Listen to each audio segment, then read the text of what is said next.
듣다 보면 내공이 쌓이는 방송 2시간 철학의 진희입니다. 예, 돌풀입니다. 저희는 요한네스 헬슈베르그의 서양 철학사 학원 근대와 현대 읽고 있고요. 셸링 공부하고 있습니다. 이제 셸링 마지막 시간이에요. 지난 시간에는 그노시스 영지주의에 대해 했었고요. 이번엔 525쪽 셸링과 낭만주의자들에 대해서 20쪽 가까이 되기 때문에 방식을 이걸 1시간 내에 끝내야 돼서 어 그냥 술술 그냥 읽으면서 그냥 코멘트 있을 때만 그때그때 인제 코멘트하고 넘어가는 식으로. 그냥 모든 문제에 코멘트를 달 수는 없죠. 그리고 여긴 또 좀 가벼운 내용들이 많기 때문에 일단 제가 읽어 보겠습니다. "셸링을 따르는 사람들은 매우 많았다. 특히 낭만주의 철학자들." 이 낭만주의 이것도 나무위키 한번 찾아보세요. 낭만주의 나옵니다. 피테보다 셸링을 훨씬 더 따랐대요, 낭만주의 철학자들이. 직접적으로 셸링의 자극을 받은 사람들도 많았는데 이들 중에서 다음과 같은 사람들이 뛰어난 사람들이다. 로렌츠 오어켄. 이 사람에 관해서는 페이너가 오랫동안 자기의 인도자였으며 그 사람의 자연이 꼭지점에서 통일되고 정신으로 꿰뚫려 있다는 견해를 언제나 지지하고 있다고 고백하고 있다. 칼 구스타프 카루스. 영혼의 발전사에 관하여라는 부제가 붙어 있는 그의 푸시케는 영혼이죠. 푸시케는 오늘날 다시 관심을 불러 모으고 있다. 원래 영혼의 발달사에서 클라게스는 심리학을 지나치게 낭만주의화했고 무의식적인 것이 점점 더 높은 평가를 받게 되었었다. 카루스는 이 무의식적인 것에 관해 의식적인 영혼의 생활의 본질을 인식하는 열쇠는 무의식의 영역 아래 있다고 말하고 있다. 무의식을 말했어요. 프로이트 생각나죠? 프로이트 1856년에 태어났습니다. 근데 이 사람은 카루스는 1846년에 푸시케라는 책을 내요. 프로이트가 태어나기 10년 전에 이미 무의식을 얘기를 했어요. 그러니까 프로이트가 무의식을 얘기한 최초의 사람은 아니라는 거죠. 요것만 보면. 정말 주목할 만하고요. 프리드리 아스트 이 사람은 렉시콘 플라토니쿰을 편찬함으로써 철학사 연구에 큰 공헌을 했다. 요셉 게레스 이 사람은 청년기의 자연 철학적인 저술들에서는 완전히 셸링의 정신 속에서 생각하나 아시아 세계의 신화의 역사에서는 범신론적 동일 철학의 형식을 따랐다. 즉 모든 종교들은 우선은 자연적인 것 안에서 태어나 정신적인 것 안에서 스스로를 정화하려고 노력한다고 하는 유일한 유기적인 성장 과정을 갖는 것이라고 파악된다. 그리고 마침내 그리스도교적인 신비주의에 이르러서는 셸링과 마찬가지로 유신론적 입장에 이르렀다. 그러나 어디까지나 아직은 신지학적인 통찰과 셸링의 실증 철학의 신비설이 남아 있다. 여기 신지학이라는 학문이 나오는데요. 이게 뭐냐면요. 신지학을 제가 이 위에 띄워 놨을 텐데 여기 있다. 보시면 요거는 위키백과입니다. 되게 짧아요. 읽어 볼게요. 신지학 테오소피 테오가 신이죠. 테오에 대한 신에 대한 학문인데 이거는 19 세기 헬레나 블라바츠키를 중심으로 설립된 신지학 협회에서 비롯된 밀교 신비주의적인 사상 철학 체계이다. 근데 책에 보면은 신지학이 이미 19 세기 이전에 있었는데 아무튼 "모든 종교 사상, 철학, 과학, 예술 등의 근본적인 하나의 보편적 진리를 추구하는 것을 목표로 하고 있다." 이 문장이 좀 보면 힌트가 되는 것 같아요. 그러니까 모든 종교 그러니까 기독교만 보는 게 아니라 뭐 불교, 이슬람교 이 온갖 종교를 다 모든 것들이 하나의 보편적 진리 그 모든 게 하나의 진리로부터 나왔다 뭐 이런 걸 얘기하는 게 신지학인 것 같습니다. 어 근데 이게 인제 또 기독교에서는 또 이단으로 보는데 아무튼 신지학이래요. 어 마르틴 도이팅거 이 사람은 19 세기 중엽의 유명한 카톨릭 미학자로서 셸링 외에도 게레스와 셸링의 가장 유명한 제자인 프란츠 폰 바더의 영향을 많이 받았다. 사람 이름이 많이 나오죠. 이거 그냥 흘려 들으시면서 '아 그랬구나.' 저도 다 처음 보는 이름들이에요. 우리가 셸링도 잘 모르는데 솔직히 처음 듣는 분들 많겠죠. 아무튼 근데 이런 사람들이 있었다. 네. 네 다음 문장 해 주시죠. 음.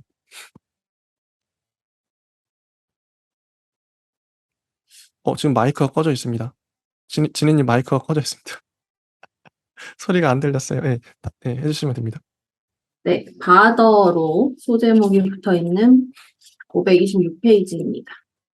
베레스가 미넨의 가톨릭적인 낭만파 중심이었던가 마찬가지로 1826년부터 미넨 대학의 교수였던 폰 바더는 틀림없이 쉘링학파 중에서 가장 뛰어난 사상가였다.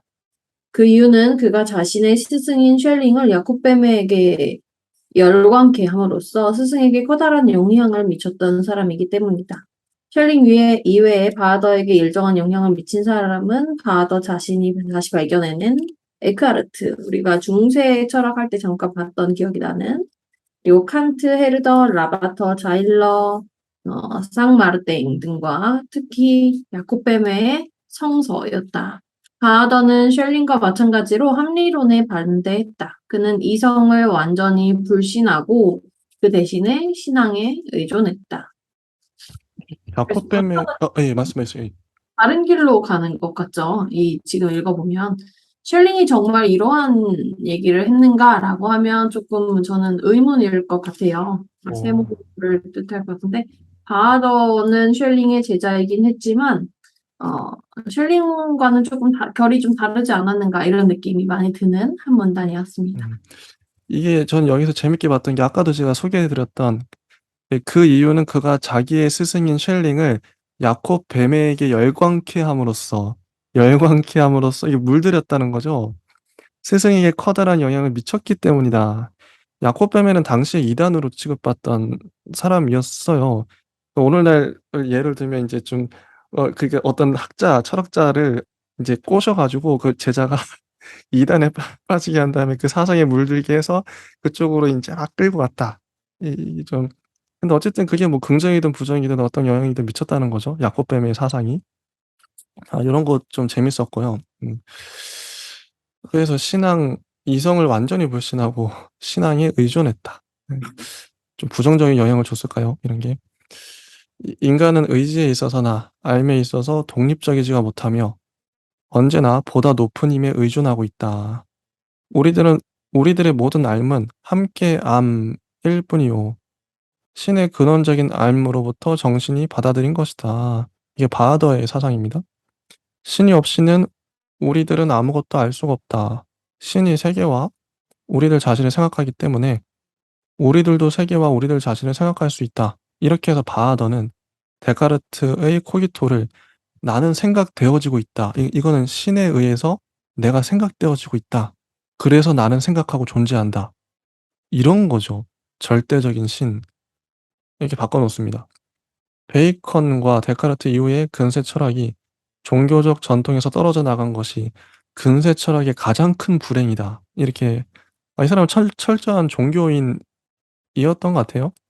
그래서 바하드는 알미 믿음을 내버릴 뿐만 아니라 믿음 위에 군림하려고 하는 이런 이어져 내려오는 정신으로 철학자이기를 원치 않는다는 것이다.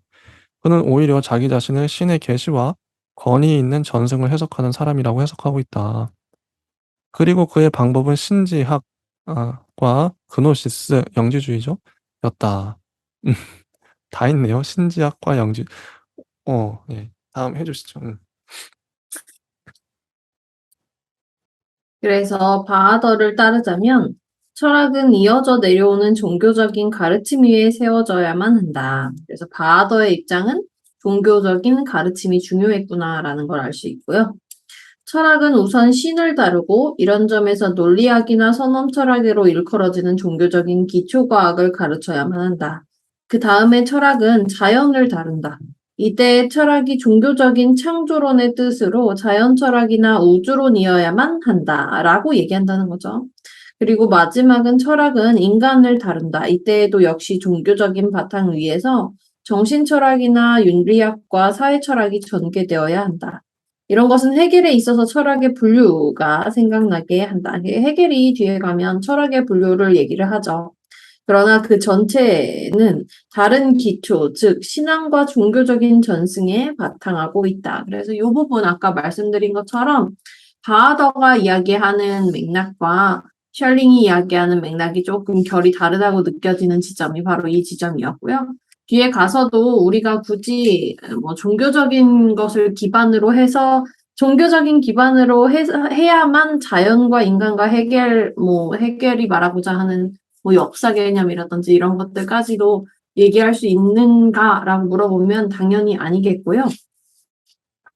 여기서 바하더가 조금 무리하는 지점이 좀 생기는 것 같아서 우리가 바하더를 직접 읽지 않아서 이렇게 얘기해도 되는지는 잘 모르겠지만 아무래도 성서의 기반 그리고 신앙으로서 어떤 굳은 전제 뭐 이런 것들을 좀 스스로가 추구하고자 했던 경향성이 있는 것 같습니다.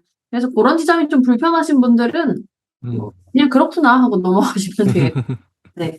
그래서 독일 관념론에 입각해서 여러 가지 포인트를 좀 두고 읽을 수 있는 다양한 해석이 있으니 너무 지나치게 생각하지 않으시고 뒤에 가시면 또 다른 철학자들과 더불어서 읽을 수도 있겠습니다. 저는 이 공부하면서 그 기독교의 하나님 일신이죠. 일신이 서양 철학에 얼마나 깊이 영향을 주었는가 공부할수록 이게 뼈저리게 느껴집니다. 진짜 이게 뭐 철학자이자 신학자였다고 다 말해도 될 정도로 그런 사람들 너무 많죠. 근데 만약에 이 가정을 해 봤어요. 만약에 근데 그 신이라는 존재 이거는 서양 철학의 깊이를 가져다 줬거든요. 긍정적인 영향도 엄청 큽니다. 근데 한편으로는 또 일신이기 때문에 다른 신을 다 뭐랄까 다른 종교를 다 인제 이게 좀 꺼려하는 그런 게 좀 그렇죠. 근데 만약에 그 그리스의 신들을 서양 철학이 가져왔다면 뭐 아니면 아니면 다른 종교가 서양의 지배적 종교가 기독교 말고 다른 종교가 지배적 종교 뭐 다신교 같은 됐다면 혹은 뭐 신이 배제됐다면 완전 다른 철학이 전개됐을 거예요, 서양 철학사에서. 그런 가정을 하면 재밌죠. 어. 계속 읽어 보겠습니다. "이 모든 것들은 특히 신앙주의와 전통주의로 나타나게 되는 바와 같이 19 세기의 강력한 비합리주의의 한 가지 조류다. 이 두 가지 방향은 신앙을 철학의 원리라고 보고 있다. 신앙주의는 형이상학적인 진리, 도덕적 진리, 특히 초자연적인 진리마저도 오로지 느낌, 감정에만 바탕하게 한다." 느낌이야. 이게 되게 불확실하거든요. 음.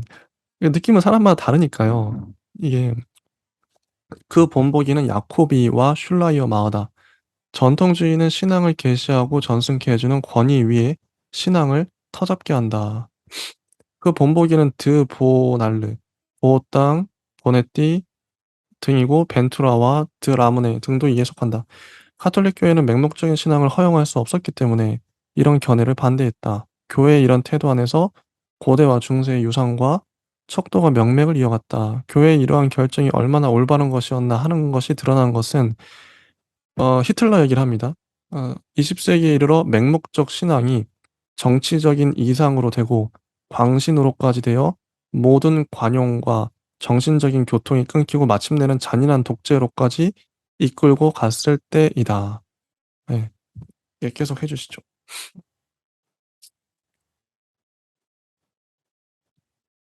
528페이지입니다. 바하더에게 있어서 세계에서 생긴 일들이 인식 과정과 비슷하게 파악된다. 모든 인식이 신의 안과 밖에서 생기는 것과 마찬가지로 자연에서 생기는 모든 일들은 신이 일으킨 것이며 진정한 신의 계보다. 바하더는 신 안에서의 창조와 신 밖에서의 창조라는 두 가지 창조를 인정함으로써 범신론을 벗어나려고 한다. 신 밖에서의 창조는 물체 세계에 해당되며 죄에 떨어진 결과라는 것이다. 이런 것을 고려할 때에만 공간과 시간이 생기는 것을 이해할 수 있고, 따라서 물질은 그노시스 학파가 자주 말하고 있는 것처럼 악의 결과요, 벌을 뜻한다. 이것은 자유로운 정신이 죄에 떨어지는 것을 뜻한다. 그러나 바하더는 야콥베메와 마찬가지로 신 자신 안에 높은 빛의 근원과 보다 낮은 자연의 근원이 있다고 가정한다. 그리고 이 뒤의 것은 세계의 과정이 진행되는 동안에 극복되어야만 한다는 것이다. 인간은 이런 과정 중에서 물질에 반대하고 세계의 죄를 씻어주고 세계를 비물질화시키고 구원함으로써 자기의 과제를 다할 수가 있다. 이것도 신적인 근거에서 나오는 빛의 승리이다. 보시면 이게 쉘링이 신비주의로 도피했던 이유가 있을 것 같아요. 그 당시에 굳이 신을 믿지 않아도 음. 사실상 그 이 사고로부터 도망가거나 풀려나거나 쉽사리 그렇게 하기가 쉽지 않았고, 거기에 굳이 우리가 신을 선택하지 않더라도 너무 그 언어적으로 혹은 문화적으로 되게 강력하게 작동되고 있는 장치였기 때문에 그것을 개인이 뭐 벗어나려고 해도 쉽지 않았던 지점들이 있었겠죠. 그리고 그렇게 벗어나려고 하려면 의뢰 결과만 뚝딱 만들어지는 게 아니라 과정이 있어야 될 텐데, 뭐 그래서 전적으로 뭐 신은 없다를 전제하에 뭐 가정을 전제시켜 나간다든지 아니면 토론을 전제시켜 나간다든지 했어야 하는데 그런 것이 일체 되게 비판적이고 보수적인 사람들에 의해서 차단되었기 때문에 그냥 말 않고 침묵하고 함구하면서 신비주의로 도피하는 방법밖에 없지 않았는가 이런 생각도 좀 듭니다. 저는 인제 읽으면서 어 이들의 뭐랄까, 이들이 암묵적으로 갖고 있는 전제들이 있어요. 범신론을 벗어나려고 노력하죠. 근데 반대로 얘기하면 '범신론이면 어때?' 뭐 이런 생각도 들어요. 그리고 여기 나오는 그 그노시스, 그 영지주의와 야코베메의 사상도 일관적으로 말하는 게 물질을 되게 천시해요. 악하다고 보고 영혼을 되게 고귀하다고 이 위계를 두는 거죠. 근데 이 위계가 또, 아니 그러면 영혼도 고귀한데 물질도 고귀하면 안 돼? 저는 그렇게 생각하거든요. 제 입장은 '아, 물질도 영혼만큼 거룩할 수 있잖아.' 어. 그러니까 그런 생각들. 그러니까 이들이 갖고 있는 전제는 너무 절대적이어서 대전제인 거죠. 그냥 '그게 옳아.' 이렇게 생각했기 때문에 그런 부분에서 오류가 많이 발생하는 것 같아요. '물질을 너무 천시했다.' 세계를 비물질화 시키려고 하고 이렇게 좀 억지로 하다 보니 그러면 인제 '물질은 모두 다 악한 건가?' 그건 아니거든요. 이런 생각들. 음. 자, 다음 문단 읽어 보겠습니다.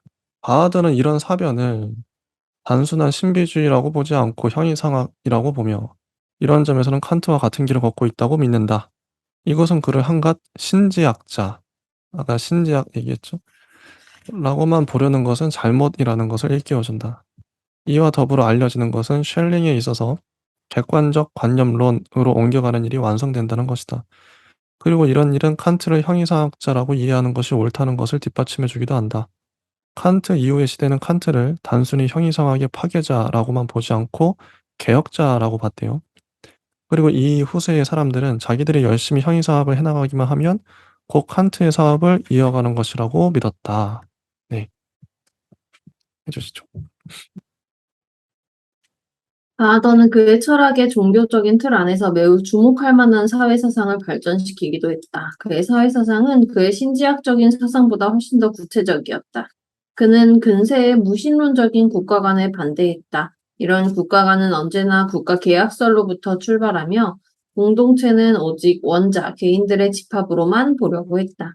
그런데 이 원자들이란 오로지 이기적인 동기 때문에 함께 모여 있고 다 같이 권력과 이익에 대한 욕망에 휘둘리고 있는 그런 개인들이다. 이런 것을 위한 좋은 본보기는 민주적인 권력 국가이고 피이테와 헤겔이 생각하고 있었던 국가라는 것이다.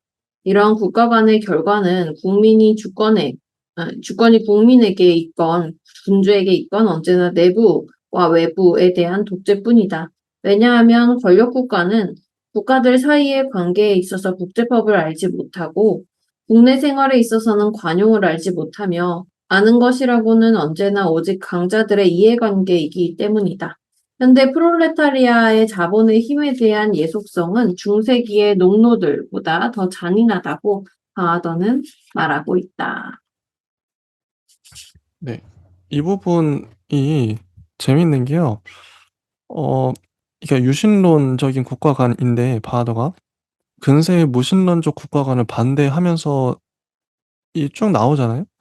이게 또 우리가 주목할 만합니다.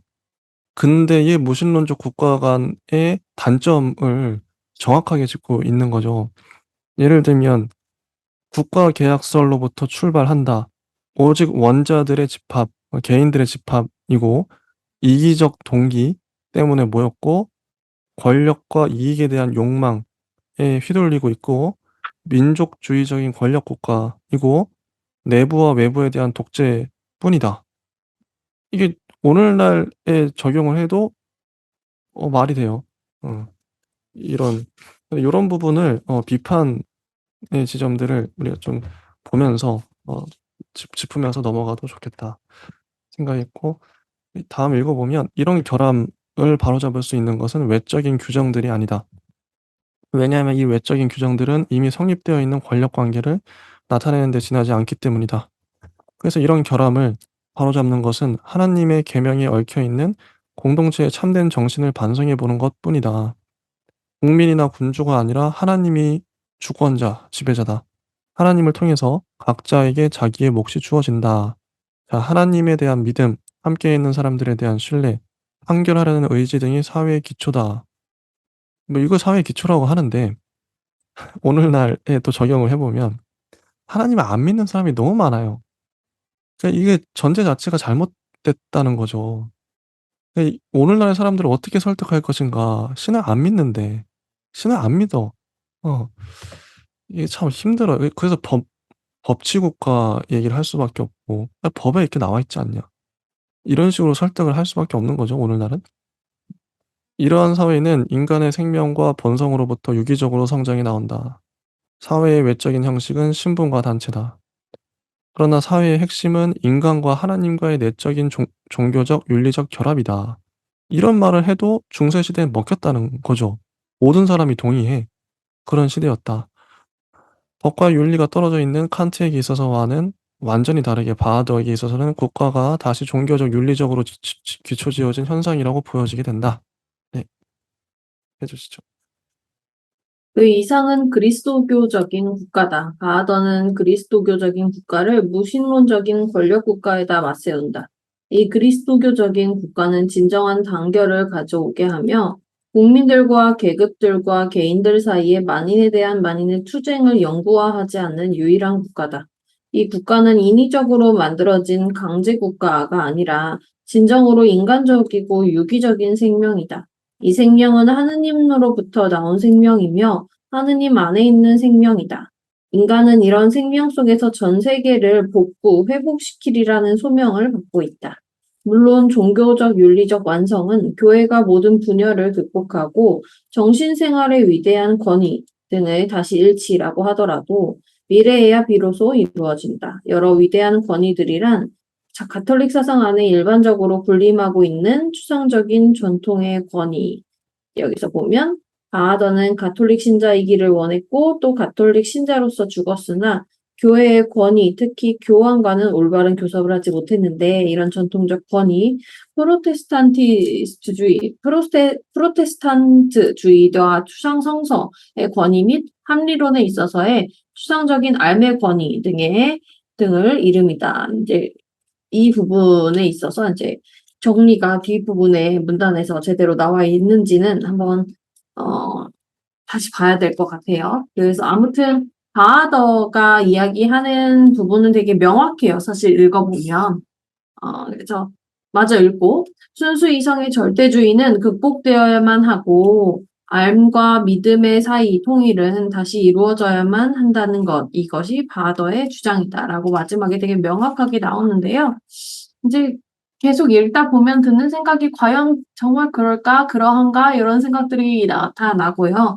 아무튼 그것이 맞다, 그르다, 무엇이 더 옳다, 뭐 계층적으로, 위계적으로 어떤 것이 더 뛰어나다, 덜하다, 뭐 이런 얘기를 하기 시작하면 그냥 이 논리에 다시 빠져들어간 것이기 때문에 이 가치 판단을 하기 시작한다는 것은 다시 되짚어서 봤을 때, 내가 이 구도에 다시 들어가고 있구나라고 이제 인지를 해주시면 되겠고, 그 가치 판단을 넘어선 이제 칸트적인 시각이 좀 필요하죠. 칸트는 이러한 이제 뭐 전통 형이상학으로부터 계속 이어져 내려오던 그런 읽기 방식을 아예 끊어낸 사람이었기 때문에 그런 지점에 읽기가 또 필요했고, 사실상 그게 곧바로 다른 후대로 이어지기에는 좀 무리가 있지 않았는가 저는 그런 생각이 계속 들었고 칸트만 그래서 되게 언제나 항상 되게 도드라져 보이고 다른 사람들로 다시 되돌아가는 원점 회귀되는 그런 느낌을 많이 받습니다. 그래서 음. 그런 그렇네요. 부분이 좀 아쉬운 지점이지 않는가.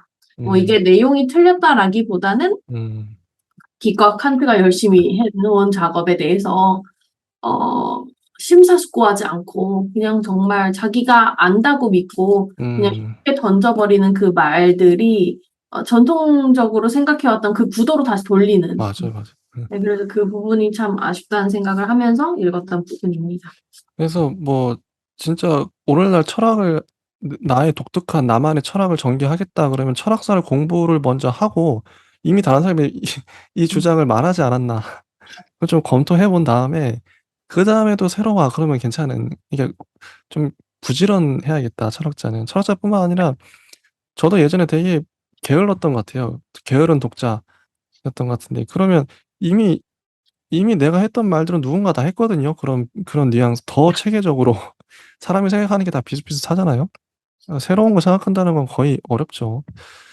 자 531쪽 이어서 조금 더 일찍이 이런 방향에서 활동했던 사람은 근데 저희가 공부하는 이유도 단지 옛것을 되새기자 이게 아니라 이걸 뛰어넘고 더 뛰어넘기 위해서죠.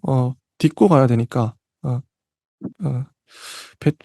비텐베르크의 철학자요 루터교의 신학자인 프리드리히 크리스토프 웨팅거였다.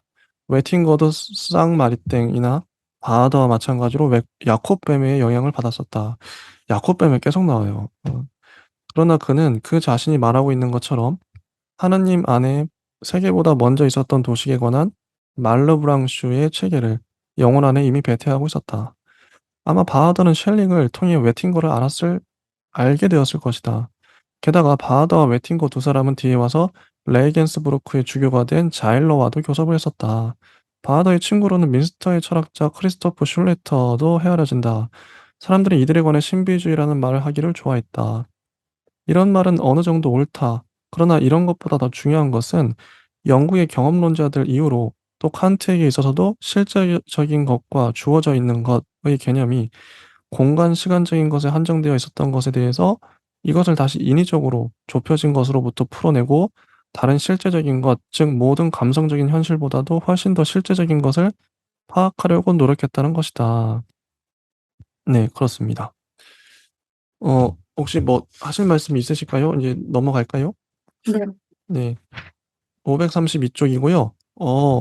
요거 다음 문단 읽어 주시죠. 네. 이제 우리가 슐라이마어라고 했던 좀 많이 들어봤던 그 학자가 나와서 이야기를 계속 이어가고 있고요. 그 이후에는 슐라이마어가 이제 낭만파와 연결되는 지점이 나와 있고 그 뒤로는 뭐 법철학적인 부분들 그리고 솔로비에프랑 뭐 다른 사람들이 존재와 정신철학에 대해서 쭉 이야기를 하면서 드디어 우리가 해결로 넘어가는 그 지점이라고 생각해 주시면 되겠습니다. 532페이지입니다. 슐라이마어는 이제 프로테스탄트 측에서 바하더와 쌍벽을 이룬 사람은 프리드리히 슐라이마어이다. 그는 브레슬라우 헤르노트 교단 출신으로 1804년부터 할레 대학과 베를린 대학의 신학 교수를 역임했다.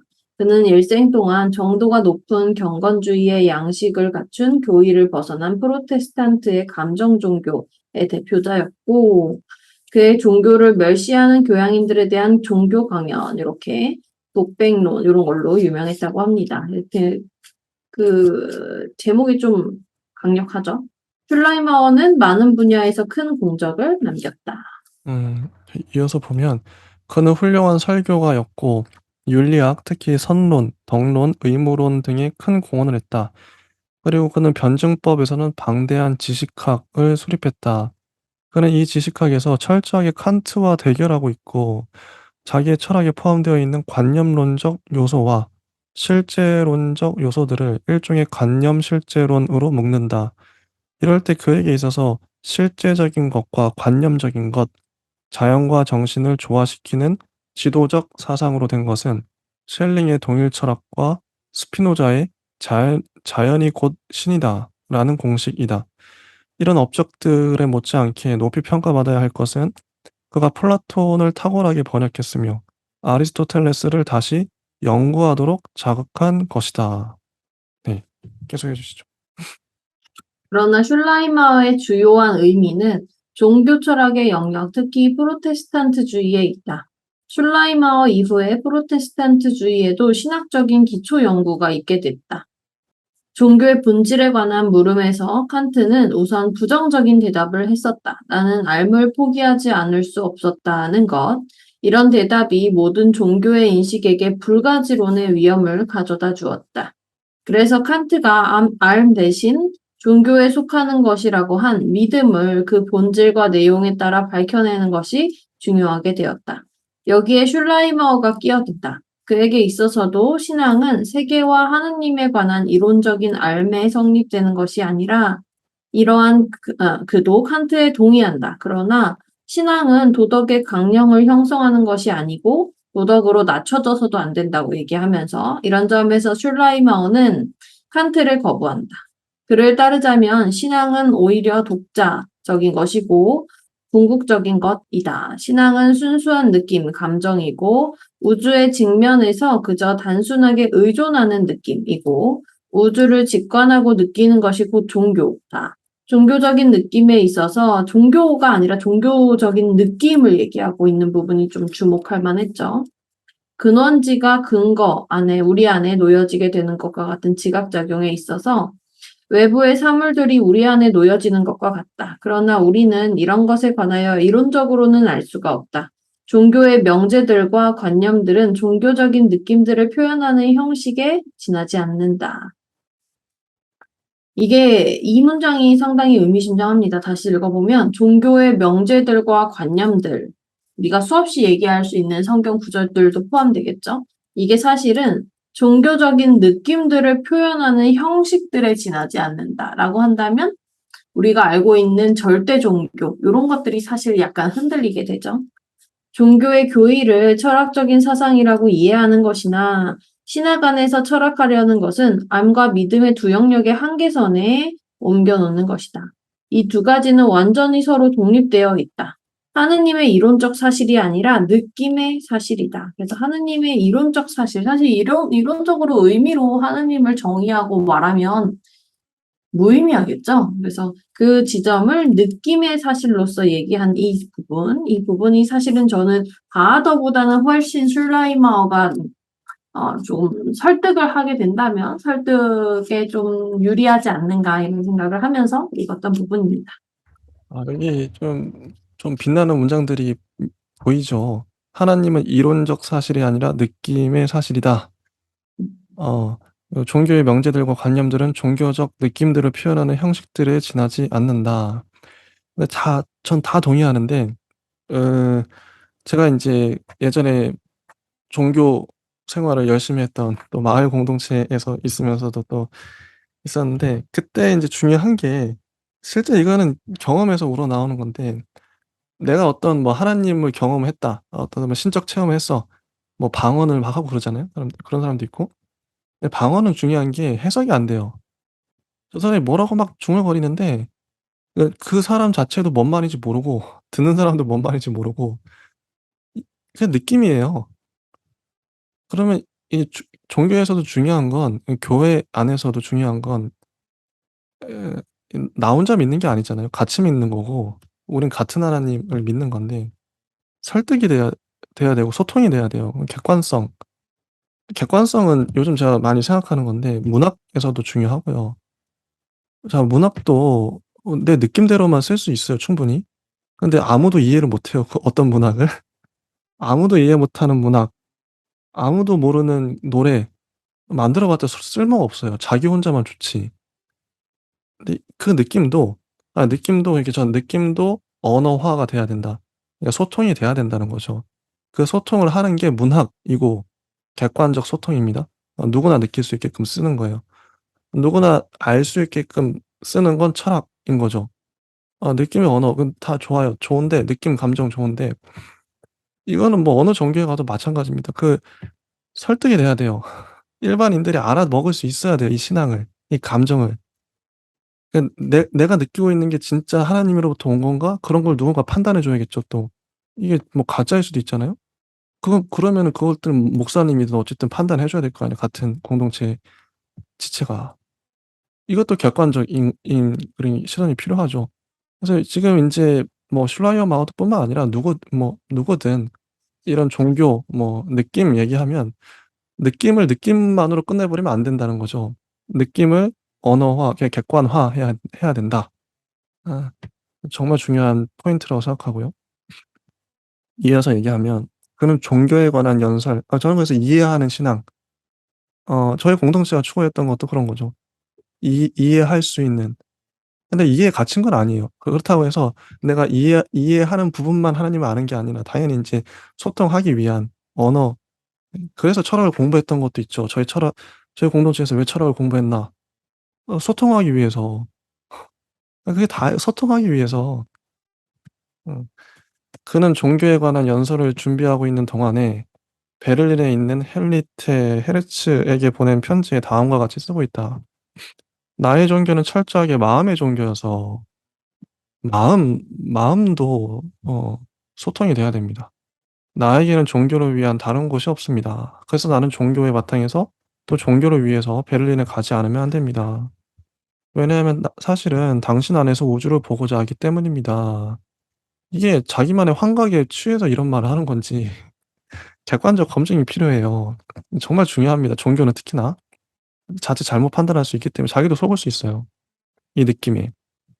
"이것이야말로 완전한 낭만주의다." 그는 바로 그다음 줄에서 낭만파의 기관지 아테네움에 관해서도 말하고 있다. 헤겔이 종교를 지성화한 것에 대한 반대는 칸트가 종교를 도덕화한 것에 대한 반대와 똑같이 분명하다. 이거 재밌죠? 헤겔은 종교를 지성화했고 칸트는 종교를 도덕화했습니다. 어 음 요런 문장 정리하는 문장 깔끔하죠. 그럼에도 불구하고 전체적인 배후에는 언제나 칸트가 도사리고 있다는 것도 분명하다. 왜냐하면 느낌 안에서는 하나님이 언제나 주관에 의해서 설정되기 때문이다. 느낌은 주관이에요. 주관은 객관으로 돼야 됩니다, 반드시. 그래야 소통이 돼요. 그래서 우토에서 종교적인 아프리오리가 나타나는 것은 당연한 일이다. 슐라이어마어의 영향은 폭넓은 흐름처럼 현대의 프로테스탄트 종교 철학 예컨대 우토 위에도 리데만, 보보민, 티티우스, 베트, 지그프리트 등을 꿰뚫어 흐르고 있다.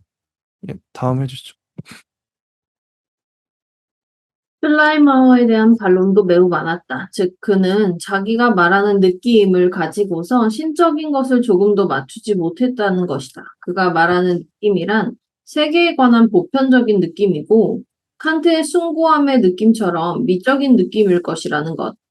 또 그 밖에도 가톨릭적인 종교 철학이 언제나 중요시하고 있는 문제들에도 똑같이 중요한 것이기 때문에 그리고 또 우리는 여기서 해겔과 같은 사람들에게 있어서처럼 신앙이 단순 개념이나 순수한 합리성으로 해소돼서는 안 된다는 것을 알 수 있다.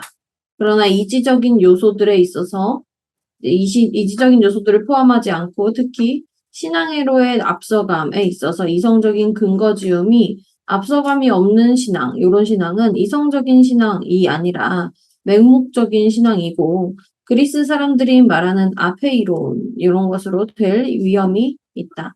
왜냐하면 우리들이 느낌 안에서만 행복할 때에는 여러 가지로 서로 다른 것이 떠오르기 때문에 네가 원하는 대로 이름 붙여라. 행복, 마음, 사랑, 하느님이라고 말이다. 내게 이런 것을 부를 이름이 없다. 느낌이 모두 그 울림이다. 연기다. 이런 구절처럼 이런 느낌을 얼마든지 존중할 수도 있다. 그러나 우리는 그레첸, 헨리테 헤르츠 및 하느님을 어느 정도까지 나눠서 생각하는 사람들이 있다는 것도 알아야만 한다. 정리가 되고 있는데요. 슐라이마어가 궁극적으로 이야기하고자 했던 뭐 감정, 마음, 아니면 뭐 느낌 이런 것에 대한 비판이겠죠. 왜냐하면 자기 느낌대로만 이해하고 그것이 맞다고 생각할 때는 그냥 현대의 오늘날 우리가 말하는 이단에 지나지 않기 때문에 그러한 어떤 객관성을 띄어야 한다라고 얘기를 하고 있는데요. 아마 제가 조금 슐라이마어의 편을 들자면 그냥 어디서 어 뭐 종교만 하다 온 사람도 아니고 슐라이머가 그걸 몰랐을 리는 없다고 생각해요. 다만 이런 번역의 과정에서 혹은 슐라이머가 이러한 유사한 단어를 사용해서 자신의 논리를 설명하려고 했다는 지점에 있어서의 이제 언어적인 어떤 결핍이 있었을 거라고는 생각이 됩니다. 왜냐하면 의미로 명확하게 밝혀낼 수 없다는 맥락에서의 감정이나 느낌 혹은 마음 이런 단어를 사용했지만 그래서 이 지점이 좀 해소가 됐어요. 그래서 감정이나 마음은 사람마다 다 다를 수도 있고, 그 다르다는 생각이 또 다시 한번 생각해 본다면, 우리에게 속했다는 생각으로 되게 오해를 할 수가 있거든요. 개인이 개인의 감정을 마음대로 좌우할 수 있고, 내 감정이라고 해서, 내 마음이라고 해서, 내 느낌이라고 해서 모든 걸 다 통제하고 알 수 있다? 그건 아니거든요. 그래서 누군가와 공감을 하거나 나누려면 어느 정도 보편적인 감정이 있어야 하는데 슐라이머가 얘기하는 보편적인 느낌, 감정, 마음에 대한 부분이 여기 종교에 대한 지점이지 않았는가. 이렇게 조금 더 명확하게 바라볼 수 있다면 우리가 다 비단 일반적으로 생각하는 뭐 개인의 주관이나 변덕에 의한 그런 마음, 느낌 이런 것을 얘기하는 것은 아니었을 것이다. 라고 약간 변론을 해줄 수 있을 것 같습니다. 음. 그래서 이름이 없다. 느낌이 모두다. 이 말에 저는 울컥하면서 야, 이러면 안 돼. 네 느낌을 설명할 수 있어야지, 객관적으로. 이런 생각이 들었고, 저는. 네. 이어서. 저는 이 부분, 좀, 지니님이 하실 말씀이 좀 있을 것 같아요. 문학 쪽이기 때문에. 문학인들이 나옵니다.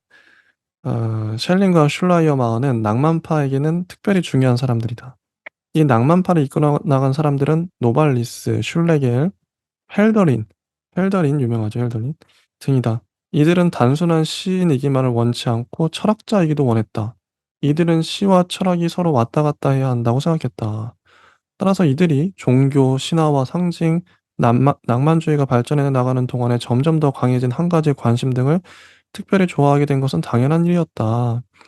이미 아리스토텔레스가 신화를 사랑하는 사람은 어떤 뜻으로는 철학자라고 말한 일이 있다. 이건 좀 궁금하긴 해요. 신화를 사랑하는 사람이 왜 철학자일까? 이런 생각도 들고, 다음 문단에 특히 헬더린의 문장이 많이 나오는데요. 요걸 좀, 어, 어, 한번 읽어주시죠. 예. 헬더를린이라고 되어 있네요. 특별히 청년 헤겔과 니체, 게오르게 학단에 많은 영향을 미쳤다. 헤겔에게는 무한한 것에 대한 공경을 통해서 영향을 미쳤고, 뒤에 두 사람에게는 그리스 정신과 독일 정신의 결합을 통해 영향을 미쳤다. 그리고 이러한 결합을 통해서는 새로움과 동시에 아름답고 신적인 인간성이 생겨나게 되었다고 한다. 살아있는 모든 것들과 하나로 되는 것, 복되게 자기 자신을 잃어버린 가운데서 자연 전체로 되돌아가는 것. 이것이야말로 사상과 기쁨의 절정이다. 이런 구절. 그리고 너는 그리스를 이미 보지 않았느냐? 오, 너는 지금 보고 있지 않느냐?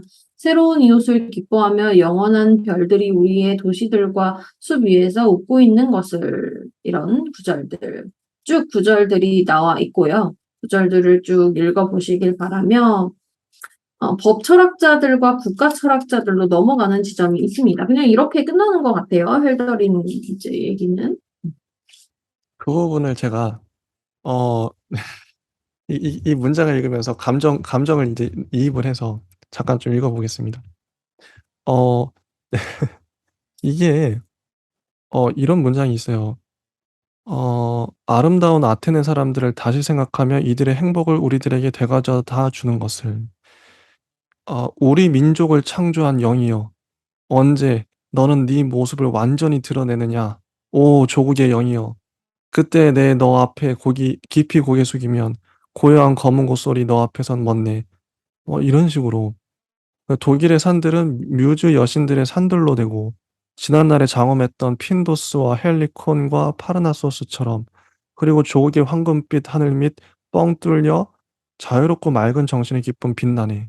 읽으면서 뭔가 이게 곱씹다 보면 옛날 감성이 있잖아요. 우리 한 80년대인가 90년대인가 웅변 웅변하는 뭔가 이게 어떤 도취돼서 이건 인제 이 유럽 사람들에게 그리스는 자기들의 영적 고향, 그러니까 철학적인 고향이기도 하고 어쨌든 고향이에요. 그 근원일 거란 말이죠.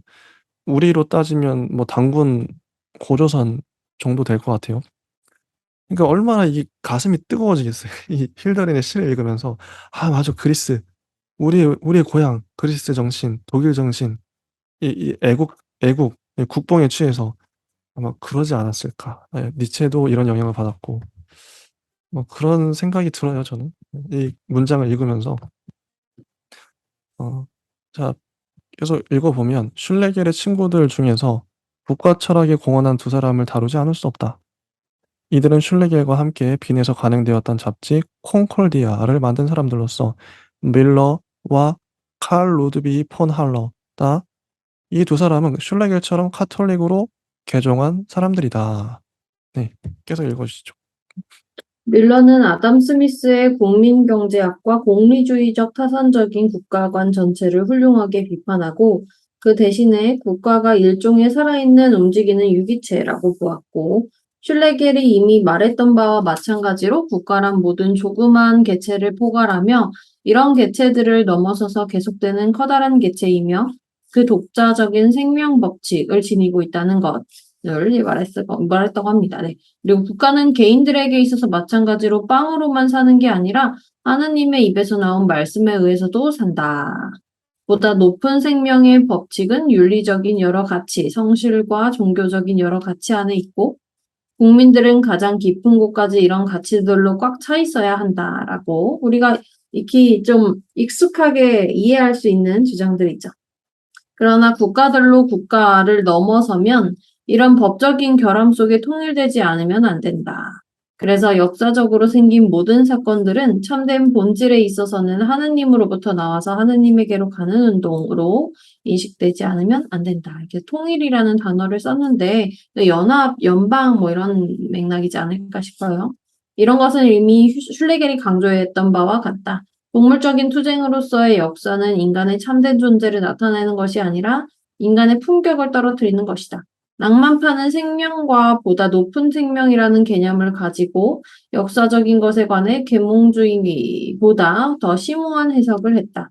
계몽주의는 유기적인 생명 대신 언제나 원화의 총화만 보고 보다 높은 생명에 관해서는 아무것도 알지 못하고 전적으로 이기심에만 바탕한 기계적인 충동에 의해서만 계산해 나갔다. 예. 이 계몽주의에 대한 비판도 적절했던 것 같아요. 그러니까 어떤 사상이 너무 득세하면 놓치는 부분이 있기 때문에 기계적 충동 뭐 이런 것들에 반대해서 유기적 생명을 강조했던 건 좋았고 근데 여기서 짚고 넘어갈 게 "국민들은 가장 깊은 곳까지 이런 가치들로 꽉 차 있어야 한다." 독일의 사상이라서 그런지 몰라도 자꾸 히틀러가 떠오르고 전체주의, 국가주의가 떠올라요.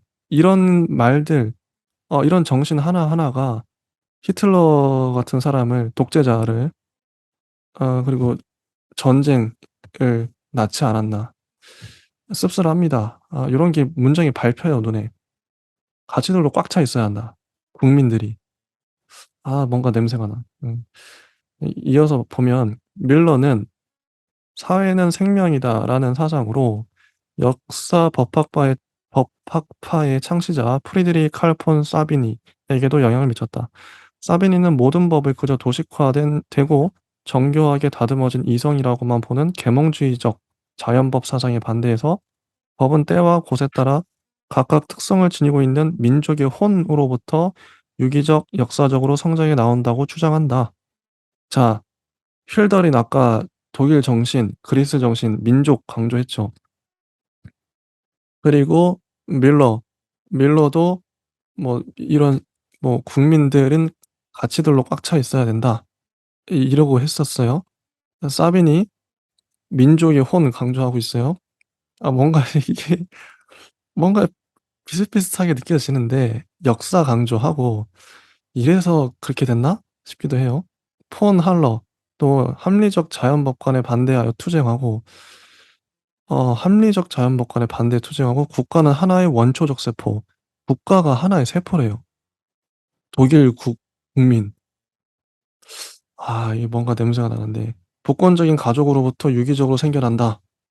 할로와 셸링으로부터 프리드리 율리우스 슈탈에게로 나아가는 길이 트인다. 슈탈은 프리드리 비렐름 4세를 중심으로 하는 고대의 보수주의를 계획했던 사람이다.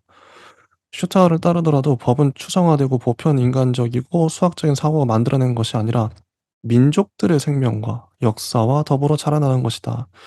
민족을 계속 강조하네. 음. 낭만파의 가톨릭 정치가들에게 있어서처럼 슈타르에게 있어서 프러시아의 프로테스탄트주의는 계몽주의의 기계론적, 공리주의적 법사상과 국가사상에 대한 투쟁을 잘 해나간다. 예, 다음 해주시죠.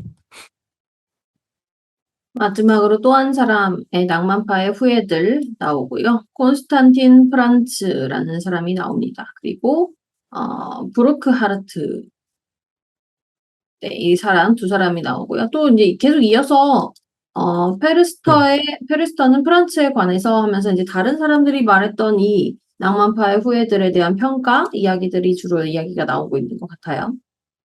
유럽 역사의 정신과 일치하는 그 깊이에 있어서는 철혈제상 비스마르크를 능가한다고 기록하고 있다. 프란츠는 처음에는 헤겔에 속해 있으면서 헤겔에 관한 책까지 썼지만 뒤에 와서 셜링의 영향을 받아서 헤겔에서 떨어져 나왔다. 프란츠가 저항했던 것은 프랑스의 계몽주의와 함께 대두됐던 기계론적 도식적인 사고였다. 이런 사고는 칸트에서 헤겔에 이르기까지 독일의 국가사상에도 적지 않은 영향을 미쳤다. 프란트를 따르자면 이 사고는 사회와 국가를 그저 원자들의 집합으로만 보고 이 원자들을 한 덩어리로 묶기 위해서는 외적인 기계적인 수단이 필요하다는 것. 그 결과 중앙집권화는 점점 강화될 수밖에 없었고 모든 것들이 불순하고 인위적으로 만들었을 수밖에 없다는 것. 프란츠는 다시 생명에 주목해서 이 생명이 부족과 부족의 역사, 법률, 관습, 종교, 문화에서 어떻게 자라왔는가 하는 것을 가르치고 이런 것들 안에 국가의 참된 삶의 근원이 있다는 것을 말하고 여기에서 프란츠가 이끌어낸 실천적 결론은 단호한 연방주의로 얘기를 하죠. 아까 이제 통일이라고 얘기했던 그런 형태. 또 현실적인 정치가는 아무도 무시할 수 없는 보다 높은 정치적인 규범들을 낭만주의자들에게 있어서 마찬가지로 다시 인간의 본질, 원초적인 상태, 인류의 궁극적인 사명 등에서 추구되기에 이르렀고 이런 것들의 인식에 대한 중요한 원천은 성서다. 그래서 이제 누구도 반박할 수 없는 근거로서 성서를 들지 않았는가 이런 생각이 좀 들었고요. 인류는 잃어버린 낙원들 안에 다시 낙원을 그리워하고 있다는 것. 낙원의 형태와 주체가 누군지 이런 것들이 좀 의미심장하게 읽히고요. 종교의 이런 보다 높은 규범들 안에 국제법과 인류의 평화를 위한 기초가 뿌리박고 있고 이렇게 해서 하나하나 민족과 부족들이 그들의 독자적인 생명을 생활해 가고 인류는 질서와 평화 속에 공존할 수 있다. 그래서 프란츠의 명제들 중 하나는 평화 없인 법이 없고 동맹 없인 평화가 없다. 그리고 이 세 가지가 없이는 자유가 없다라는 논리로 일축된다라는 부분이었습니다. 네, 이 부분을 마지막 문장은 간단히 정리하면 이게 순서가 이래요. 동맹이 있어야 그다음에 평화, 동맹, 평화, 법, 자유예요. 네 가지 단어가. 동맹이 중요하다는 거죠. 동맹이 돼야 뭐 평화, 법, 자유가 다 있다. 뭐 이런 식으로 도식화할 수 있습니다. 음. 그리고 마지막 솔로 BF가 부록으로 나와 있어요. 이제 이거는 제가 간단히 좀 길기도 하고 제가 한번 보겠습니다. 네, 시간이 저희 한 10분 정도 남았기 때문에 솔로 BF는 러시아 사람이에요. 세 번의 무아지경을 겪었다고. 무아지경에서 차지를 했다. 신적인 통일을. 그래서 540쪽을 넘어가면 모든 신비주의에 있어서 마찬가지로 이 모든 것이 통일되어 있는 철학을 얘기하죠. 신적인 하나의 완전자를 강조하고 어 우리들의 이성을 위한 수수께끼는 영원한 신적인 세계가 아니라 이와 반대로 우리들의 본성, 즉 우리들에게 사실로서 주어져 있는 현실적 세계다. 음. 그래서 솔로비프를 따르면 완전한 정신이 세 가지 방법으로 존재합니다. 이 꺽쇠 안에 세 가지가 나와요. 순수하게 그 자체로 있는 것, 자기 밖에 있는 것, 자기 자신 안으로 되돌아오는 것. 이 세 가지죠.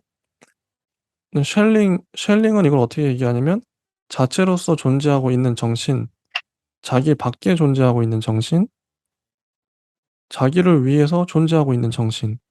이거 보면 두 사람 비교해 보면 첫 번째, 두 번째는 똑같아요. 그러니까 나와 타자, 아와 비아, 이건 똑같이 얘기하죠. 첫 번째, 두 번째.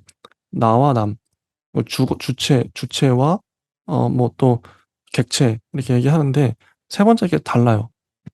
솔로비프는 자기 자신 안으로 되돌아오는데 쉘링은 자기를 위해서 존재하고 있어요, 정신이. 다르죠? 다릅니다.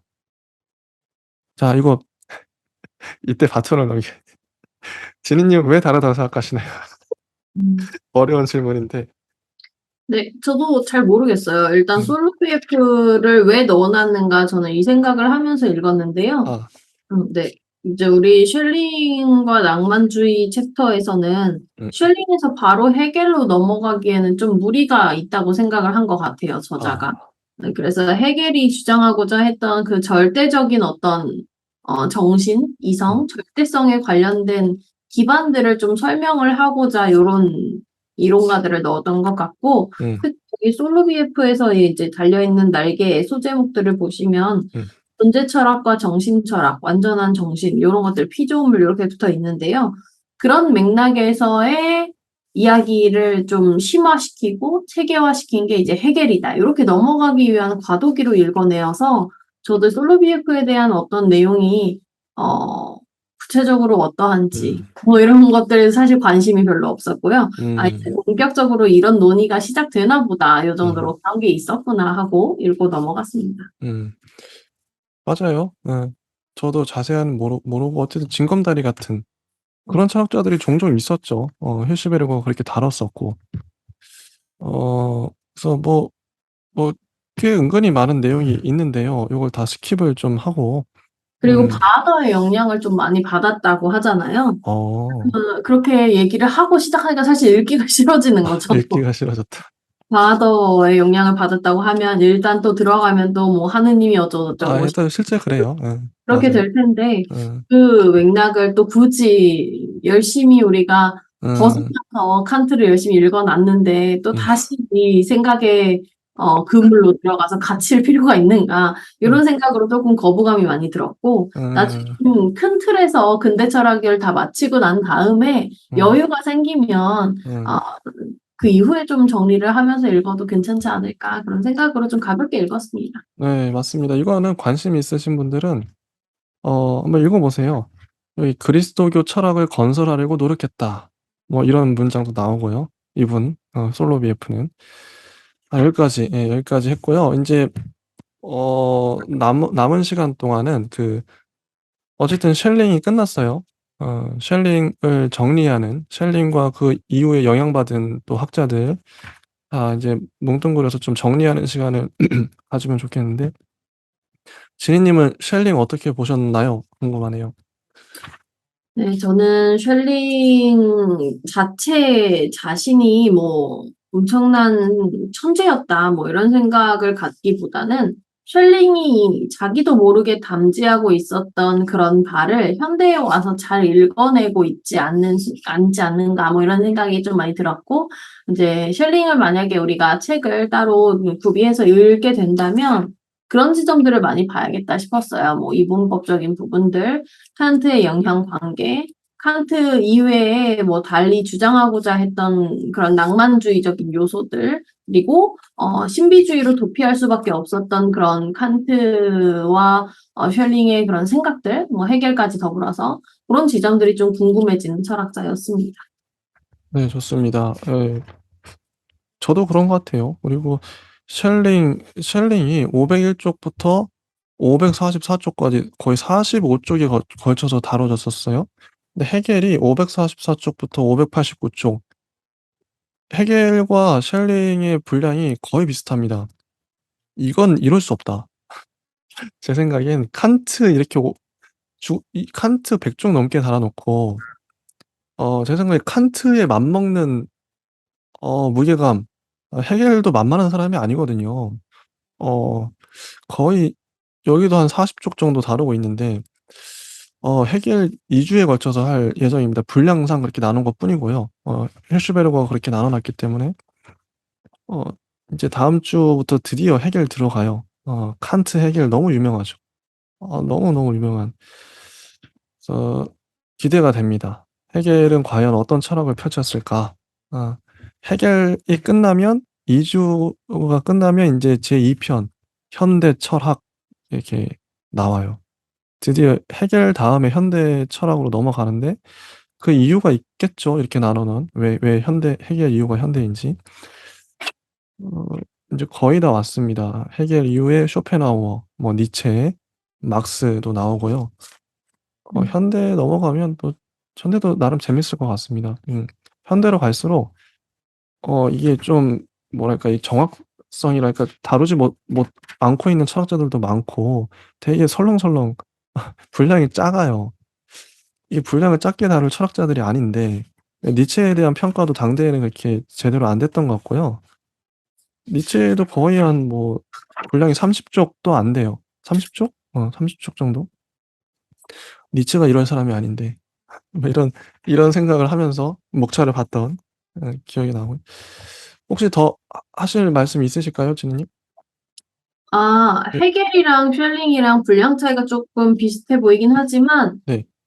이 같은 분량 내에서 hirschberg는 헤겔에 대한 체계 얘기, 헤겔 얘기만 하고 있고요. 음. 쉘링은 한 절반 정도는 쉘링 이후, 쉘링의 음. 비판 혹은 쉘링과 낭만주의자들에서 이제 주변부 다른 학자들의 할애를 하고 있는 걸로 보아서 음. 좀 다른 분량을 할애하고 있긴 해요. 음. 좀 중요도에 있어서는 헤겔이 조금 더 중요한 게 맞는 것 같고, 음. 헤겔이 좀 개인적으로 독특한 학자였다고 해요. 어. 완벽주의에 기인한. 그래서 그런 성향에 입각해서 본다면 이제 우리가 비단 이론가뿐만 아니라 이 사람이 어떻게 공부를 했는가, 뭐 어떤 성향을 가지고 어떻게 세계를 바라봤는가 이렇게 재미있게 본다면 더 잘 읽히지 않을까 싶습니다. 참고로 뭐 다음 주에도 말씀드리겠지만 두철수의 메토 씨가 자기는 정신현상학 이걸 되게 추천을 한다고 그 책이 어려운데 그 책을 읽으면 생각이 되게 정리가 잘 뭐랄까 이게 생각이 맑아진다 그럴까? 어쨌든 그 되게 어쨌든 그런 책이라고 엄청난 책이라고 하더라고요. 읽어보진 않았지만 전 이미 사 놓긴 했어요. 정신현상학 헤겔. 아무튼 그렇습니다. 오늘 쉘링은 여기까지 하고요. 다음 주에 헤겔로 저희가 찾아뵙도록 하겠습니다. 예, 감사합니다. 감사합니다.